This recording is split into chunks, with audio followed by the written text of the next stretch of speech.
ndị ntorobịa geenụ ntị, eji m ozi ọma wee bịa. Ọ bụrụ na e nwere ife ọjọọ ọbụla ị na-ezube nke ị ka na-akwado akwado, nke ị chechagoro eche ị graduate go ya plan, o nwere ihe nchọ ka ị nene. Tupu ị nene ihe onyonyo a, jụọ onwe gị ajụjụ a, maka okenye ọbụla na-abụ na-ekwu okwu ọ na-abụpụ ọnụ mmiri n'ala, tupu ọnụ mmiri ọ bụpụrụ akọ ihe o kwuru emezuo. Gee ntị tupu ị nene ihe njọkụ nnene. Ọkwa ifuru onye ọbụla na-ezu ori, izuru ya ahụ na-abụ izuru ya ahụ eto izuru ofu ahụ. O nwere ndị ọ na-abụ na the first operation ka ha na-atụnye ndụ ha. Ihe onye ori na-eji akwụ ụgwọ ihe o zuru ahụ one ma one na-akarị ihe niile ahụ o zuru. Maka ndụ ka akụ, ndụ bụ isi. Ọtụtụ bụ ndụ ha ka ha ji akwụ ụgwọ. Ndị ntọ egburu egbu na Lagos, mmadụ ite naanị, jigoro onwe gị billions of naira ha natasị wee kesịa maka ebe ndị ori na-eke ego ori ga ha na-agbapụ onwe ha afọ. Ebee ka ego aha dị kịta? Ha nọkwa ndụ ka ha rie ya? Property ha ji si ego ha zutere n'ori, ego ha nwetara na ntọ mmadụ ịma na ego ọbara wee zụ. Kedu ife gbasara property ya kịta? Ha na-emekwa use of it? Jụọ onwe gị ajụjụ a. Enwerekwa onye nwere right to claim whatever they left behind. Onye ka ndị Igbo ji wee sị n'ụbọchị ọnwụ na onye ori na-akwa nne ya ka ndị ihe ha furu n'obodo na-abịa akwamozu. Nene ihe onyonyo a, ịjụ onwe gị ajụjụ, were ndidi wee nene ya. Aha m brother Paul Chigbo ka mpa. Otu ọbụla ọsọ ọnọdụ ya dịrị, ịtụ iche eziokwu na mmiri ọka ya ese. Nne n'ọnọdụ anyị nọ, unu afụ na enwere ikuku ọjọọ na-ekunu, evil wind. E nwere time the power of darkness ji eru, ọ dị n'akwụkwọ nsọ. Oge ahụ ruo ha na ọ dị ka ọ na Chukwu anọrọsị. Oge ahụ ruo ndị tụkwasara obi na Chineke eke nkwụcha, maka ọtụtụ ya gharịpụ n'okwukwe ha. Ọtụtụ ya ajụ Chukwu ajụjụ ha ekwesịrị ịjụ. Ụfọdụ nwere ike ikwutara onwe ha abụmọnụ. Achọrọ m imetụ aka na ife mere ahụ one ma one gara aga, maka ọtụtụ ụmụazị anyị jizi maka ọnọdụ anyị nọ na ya wee na-eme ife ọjọọ dị egwu. Ife dị iche dị na freedom fighting and criminality. O nwere onye ọbụla bụ nwa afọ Igbo ṅụrụ mmiri ara nne ya bụ onye Igbo amasị na nnwere onwe ndị Igbo adịrị ya mkpa. Mana e nweziri ndị ji ya nụ ma izu ori ma kidnapping. Nke ka njọ bụ nọọ ndị Igbo ka a na-egbu. Efu ebe nwanne na-egbu nwanne.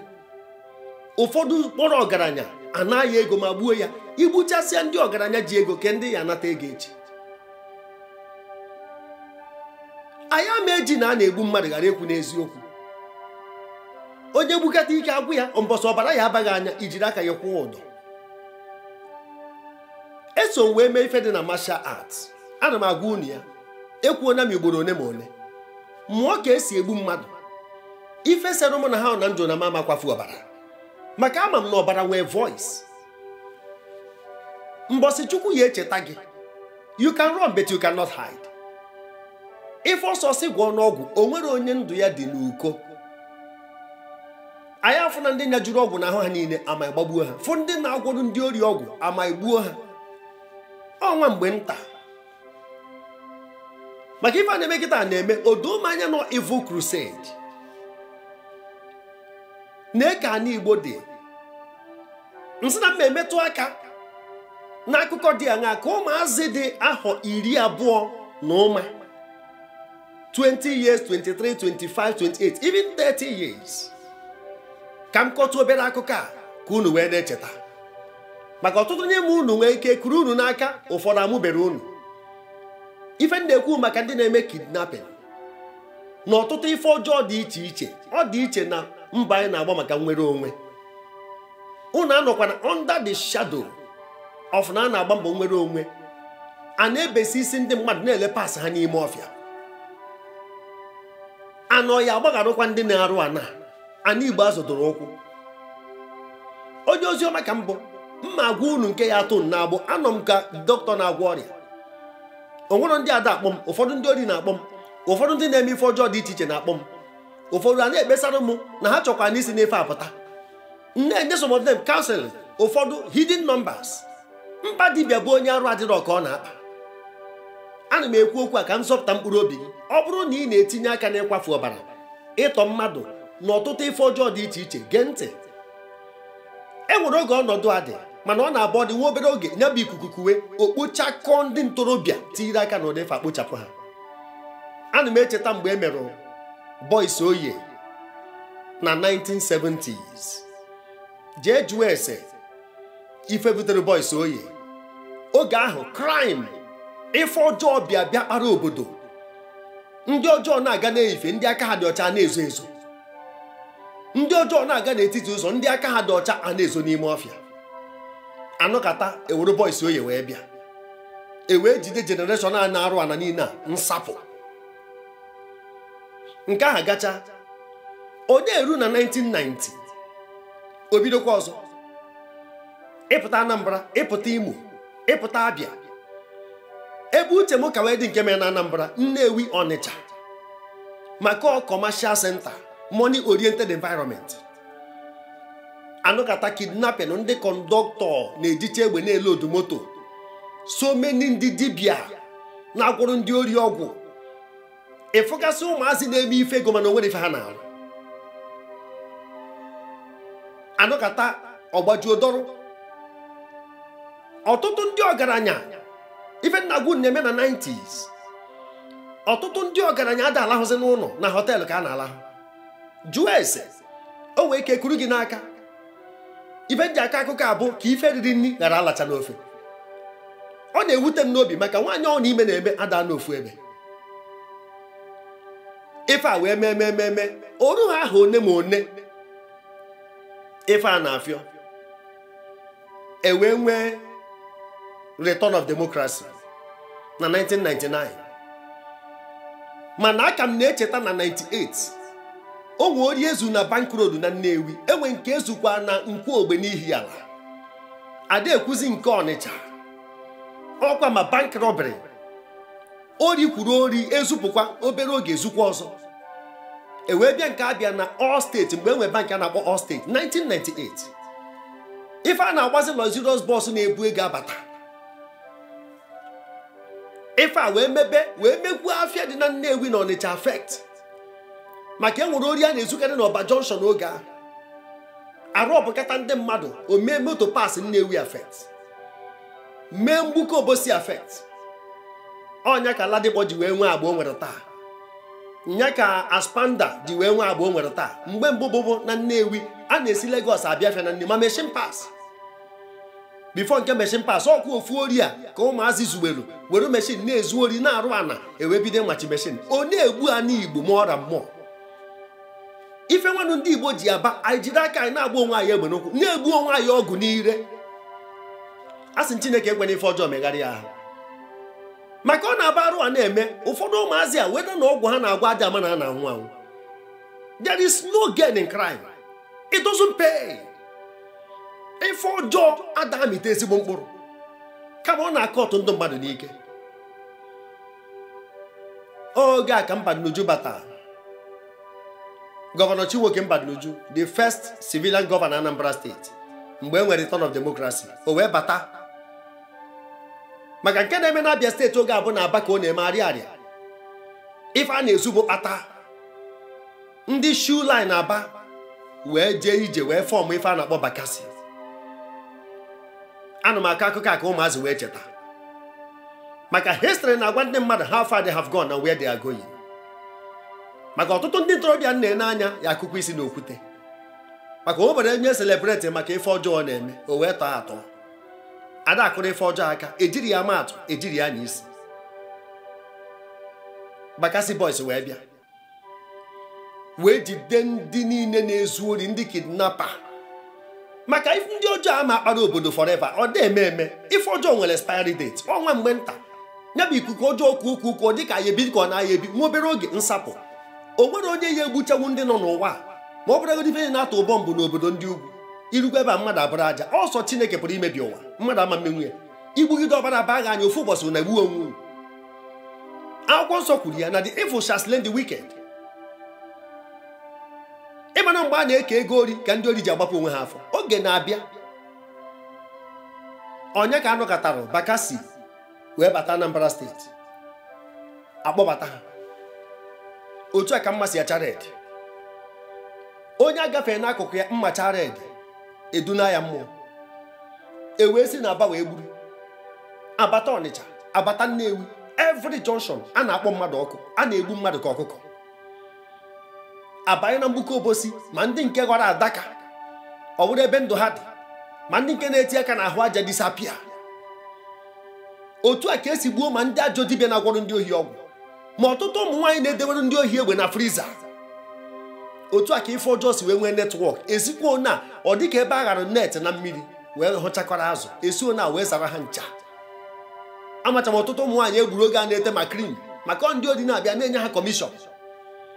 A na-egbu dibịa, a na-egbu ndị ori, a na-egbu ndị na-edewe egbe, a na-egbu, oh my god, kọzi ndị ngwọrọ na-edebere ndị ohi egbe.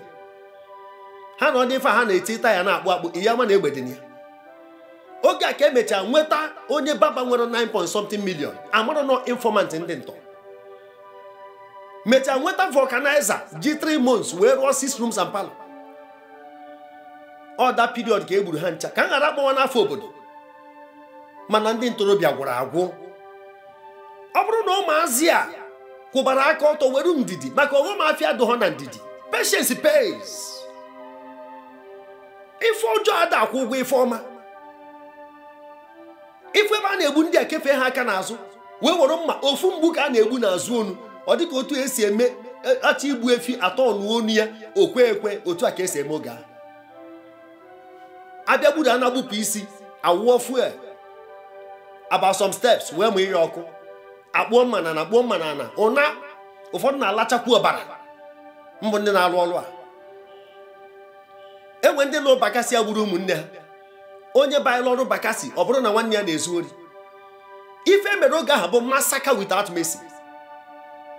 Eso na akpụrụ generation ụmụazị na 1990 tiri aka n'ife ọjọọ nsapụ. Ndị kọndọktọ jide egbe eloduo moto apụọ eme ndị mmadụ offload lodugharịa ọzọ. Arụ ọbụọ na oje, arụ ọbụọ na ụna.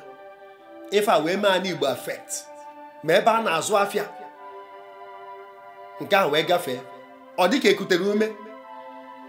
Anabata na 2000 and ife Annagwu na-eme between 99 and 2003. First regime Chinwoke Mbadinuju. Emecha Obasanjo o nwezi ebe oru oru mma chagide red na-abakwuzi ọ dị ka ya bama na university maka ọtụtụ ụmụazị nọ na university na mahadum ụfọdụ nna ha ji ego nwetakwuru egbe na-eje highway robbery. A na-eselebrate ndị ọjọọ na-akụrụ ha aka, a na-eze ha eze. Ati ibi ori agwa gị na aya bi ori na be gwa gị time gwa gị de. Akwụkwọ nsọ si na onye ori na-abịa na mberede, mana ọ bịazi to the level na onye ori ya agwa gị mgbe o ya eji wee bịa. Ọ ma maintain ya. Otu a ka ọ dị ọtụtụ ndị uwe ojii oge ahụ enwecha ndị nke na-enyecha ndị ori egbe, ndị kọndọktọ na-eso luxurious bus. Ife ọjọọ karịa ụmụnne m. Obasanjo wee machie nya bụ Bakassi. Mana nke bụ eziokwu na mmadụ gwụrụ anwụ. Oge ahụ ebute ya foto album. Ị ya ma na onye gị na ya na-ayị na-eje ọrụ abalị. Ị ya ma na ọ na-agwa ajọ ọgwụ. Otu a ka esi akpụkọ ma ndị ha na onye ha see pikchọ, ma ndị ya na ya na-aṅụkọ mmanya, onye ọbụla ọsọ, ụfọdụ gbafusia ma Ghana enwe ndị gbafuru mana emecha nwude ha. So ọ bụrụ na mmadụ na-eme ife ọjọọ, mbọsị ọsọ ya esu anyị achọba ndị ọjọọ. Mbọsị a ka ihe regret ife iji wee banye na ya. Ọ ife ndị ezi ozi a. Ọnwa akọ nka ya eji metụrụ na aka maka nke na-eyi egwu na-abịa. Akwụkwọ na maka boys oye kwuo maka nke ndị Bakassi batara 99 wee na ahụ one ma one wee kpochapụ ndị nke n'oge ahụ. Ọ na-eru 2005 o wee bụrụzi onye a na-akpọ osisi ka nkwụ. Afọ ya bụ Obiọma Nwankwọ. This young man bụ one man squad. Osisi ka nkwụ bụ onye terrorized Abia State to the certain level na apart from anini na Sunday Osumbo, the criminals I know jail bank robbery. Onye aba another person record ya na-eyi egwu, and also Deriko nwa mama maka oge nke Bakassi ka egbu Deriko and so many other guys na Onitsha ndị na-enye nsogbu na ugwu na kpamkpa na Onitsha. Even na kọrọ no akụkọ ndị acquainted with maka all this terrain ana m enwecha time ejenia. Osisi ka nkwụ bụ a young man na-eso onye a na-akpọ one man na Rivers State a na-akpọ Ateketon. O so wee na handle ya weapon ebe a ka o si mụta weapon handling. Ife a na-eme during militant era na Port Harcourt. o wee lụchala ọrụ mechaa lụọ ọrụ a politician ọrụ na Abia steeti na 2007. ọ wee ebe olu oru maka ọ ka i wee fụ maka ọ na-abịa ewere ndị ntorobịa wee lụchaa ọrụ ebihapụ ha. Ndị na-anọ na receiving end abụrụzie pharmacists ha ketazie change maka ndị ji ha wee bido ọrụ a kpanye ha egbe n'aka kwụdebe ha ụgwọ n'ụzọ ha wuru sekuriti chekwa onwe ha rapụzie ha na society. Nwa amadi a wee buru egbe wee fọmụọ his own gang mgbe a kwụsịrị inye ya settlement wee bido kpamkpamkpa na Aba Ụmụahịa iro si Port Harcourt bata Aba, ndị na-eme mbata ndị na-apụ apụ wee megide ire. Ụnụ ya anụ akụkọ mgbe e kidnapụrụ school bus na side Abai school Aba tinki na afa school ahụ. Ife a na-eme ụbọchị Monday, one black Monday, ha wee sizie the whole students ma ndị nkụzi. Ife eji wee gbapụta onye ọbụla n'aka this young man osisi ka nkwụ bụ $130,000. Enwe akụkọ anụchara oge ahụ emechaa debunk ọ dị rumor, mana nke bụ eziokwu na eziokwu dị na ndị banks nwee settlement a na-enye ya ka ọ kwụsị bank robbery. Adịka weekly ka monthly ka eji enye ya settlement ka unu full level crime ndị mmadụ na-eru wee chezọ na a na-anwụ anwụ. Ife dị na-abụ to survive on the street because of ụdị ọrụ eji ya wee lụ ndị mmadụ bụrụzie victims. Onwe akụkọ akọrọ na particular gang jidere nne na nwata nwoke si ya na mama ya dine anọ n'ebe ahụ na-emeghe ife akaja oge nke osisi ka nkwụ. This young man megidere ife nke na social life was at the zero level na Aba. Ije afịa na arịarịa ndị mmadụ ịbata afịa bịagoro ife na arịarịa mechaa bụrụzie ghost town, ọ bụrụ ghost market squares. Ije akwụkwọ problem, parents chiri uche n'aka, iro niile express ime afịa society everywhere. Onye a na-arịa bụ osisi ka nkwụ. Gịnị wee mechaa mee? Ụmụnne m, ife ọjọọ adịghị mma omume. I'm a young man. Mgbe ụfọdụ nna kọndem ife ọjọọ dịka ọ na ama mmenwu ya, ana m agwa ndị na-arụ ana ọtụtụ n'ụfọdụ na-eme ọfụma taa ya arụ nkwa na ana, kama na the good guys today fụchara ife ọjọọ si mba na ha ya eso ụzọ nke ọma, na ha ya eso ezigbo ụzọ. Ana m ezi ozi a n'ihi esi nwere ife ọjọọ bata n'ife ọma ka ndụ gị taa atọ. Achọrọ m ka ị nwụọ ọnwụ ike. Ọnya ka m ji ezi ozi a. Onye biri ibe ya biri, onye anwụ na ibe ya efuna, onye egbune mmadụ ma mmadụ egbune ya. This young man wee megide ire, o wee ruo a particular day, o bidozie ịtọ ụmụ ndị ọgaranya. Ọtọ ha mmadụ one ma one. Goodluck Jonathan wee nye iwu e wee chọba this young man at all cost. Ndị amị wee lee ambush wee lahụ n'ime ọfịa for 3 days na Evil Forest ebe ọ nọ, ebe o nwere camp. Ife a na-agbada forest bụ Obokwe Asa Evil Forest na Ụkwa West Local Government na Abia State. Ebe a bụ ebe o nwere camp. Ụmụnne m, unu fụ ife mere ụbọchị ya. Unu fụ egbe agbarụ that day. Unu fụ egbe agbarụ mbụ ndị amị na this young man na ndị otu ya. E nwere ọyịya nwoke nke a na-akpọ Polycarp, nwee nke a na-akpọ Chinedu. Ha ịtọ ka a sụrụ akwụ ofu oge. Ndị niile na-ejere ha ozi enwere onye survivor ya nụ maka agbagburu osisi ka nkwụ ebe ahụ. Gbagbuo Polycarp, nke a na-akpọ Chinedu onye mechaa anụ nwụọ leta na military hospital na Port Harcourt. Ibe nji na-akọ akụkọ abụ otu ọbụla onye dị ndị agbata obi ya ma enwe oge na-abụ mmadụ nyekọta nsogbu ndị nche were abalị mefuo ya. Ụdị ife adịcha mana ọ bụrụ ife anyị atọ mebe, mana ụdị arụ ụmụazị na-eme kịta maka ife na-abụ omebe oge ahụ enwere enye ọda solution, enwere enye ọda alternative na-abụrụ resort to iji abalị mefuo ụfọdụ. Mana ọ bụrụ ezigbo ife anyị achọrọ ka egbube ndị young men, mana Indonesia the kind of crime some young men na commit now it's not part of us. Ife na-abụ nsọ ana mmadụ ịkwafu ọbara gbuo nwanne ya kwafuo ọbara na ọkwa na anaghị ekwafuru ọbara ya. Ife njikọta aka osika nkwụ a bụ ka ụfọdụ na-arụ anata ama na enwego ndị ruo n'isi mana ha natarọzi, nwee ndị bidoro ya nụ mana ha emetere ya aka, enwe ndị bụ first operation ka ha so wee jee eduna ha mmụọ, maka ndị joint task force na ndị military so wee tikọ aka wee sodo onye a 3 days ka ewepụtara ya na ana niile a lụrụ. Egburu ya na 2010.